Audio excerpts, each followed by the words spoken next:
Hello bachcho, let's discuss this question. In a thistle funnel experiment, what will happen if sugar solution is added to a beaker after the process of osmosis stops? A.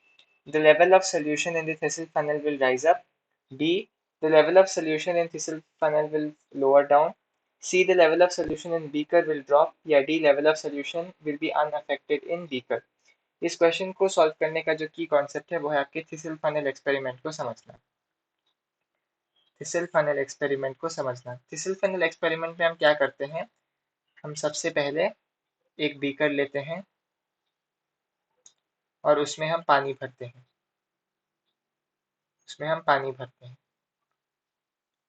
फिर हम क्या करते हैं, हम एक thistle funnel लेते हैं, एक थिसल फनल लेंगे और उस थिसल फनल में हम यहाँ पर एक सेमी परमिएबल मेम्ब्रेन लगा देंगे। यहाँ पर हम एक सेमी परमिएबल मेम्ब्रेन लगा देंगे और इसी के अंदर हम कोई कॉन्सेंट्रेटेड सॉल्यूशन भर देंगे। इसी के अंदर हम एक सर्टेन लेवल तक, यहाँ तक फॉर एग्जांपल कॉन्सेंट्रेटेड सॉल्यूशन भर देंगे। तो यदि आप देखिए कि बाहर का सॉल्यूशन कैसा हुआ, बाहर का जो सॉल्यूशन है यहाँ पर ये हाइपोटोनिक हो गया बीकर में और अंदर का सॉल्यूशन हाइपरटोनिक हो गया।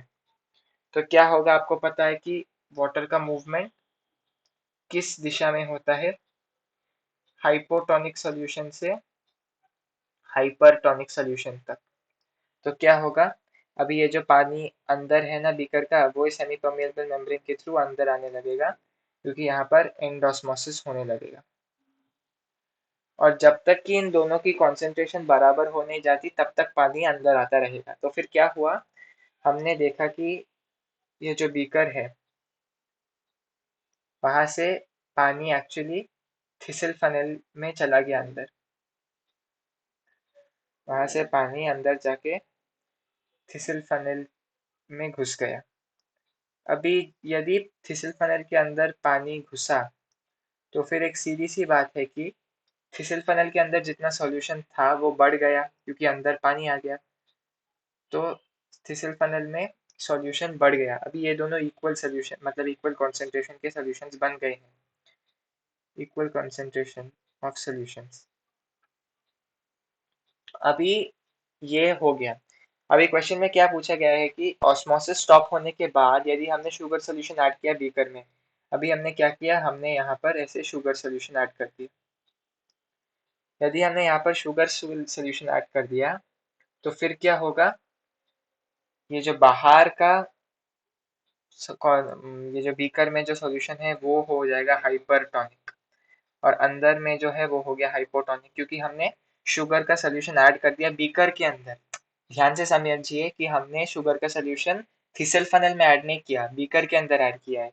तो जो बीकर में सॉल्यूशन है वो हाइपरटोनिक हो गया और अंदर जो थिसल फनल के अंदर सॉल्यूशन है वो हाइपोटोनिक हो गया। तो इससे क्या होगा, हमने देखा कि पानी का मूवमेंट हाइपो से हाइपर होता है। तो क्या होगा, फाइनली थिसल फनल से पानी बाहर आने लगेगा। तो फाइनली क्या होगा, level of solution in thistle funnel drops, level of solution in thistle funnel drops. तो हमसे क्वेश्चन में यही पूछा गया है कि थिसल फनल के लेवल, थिसल फनल के अंदर सॉल्यूशन के लेवल को फाइनली क्या होता है। तो हमने देखा कि जब ऑस्मोसिस स्टॉप हुआ तो थिसल फनल और जो बाहर का सॉल्यूशन है उसका कॉन्सेंट्रेशन इक्वल था, लेकिन हमने क्या किया, हमने शुगर ऐड कर दिया। शुगर ऐड होने की वजह से जो बाहर का सॉल्यूशन है वो हाइपरटोनिक हो गया और अंदर का सॉल्यूशन हाइपोटोनिक हो गया।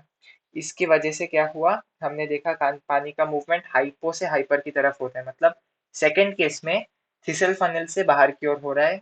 तो यहाँ पर एक्सऑस्मोसिस हो रहा है, मतलब पानी बाहर चला जाएगा जिसके कारण level of solution in thistle funnel गिर जाएगा। तो चलिए हम ऑप्शंस देखते हैं। A the level of solution in thistle funnel will rise up, गलत। B the level of solution in thistle funnel will lower down, ये ठीक है। C the level of solution in beaker will drop, ये गलत। D the level of solution remains unaffected in beaker, ये भी गलत। So the correct option to this question is option B, the level of solution in Thistle funnel will lower down. Hope you have understood it well. All the best.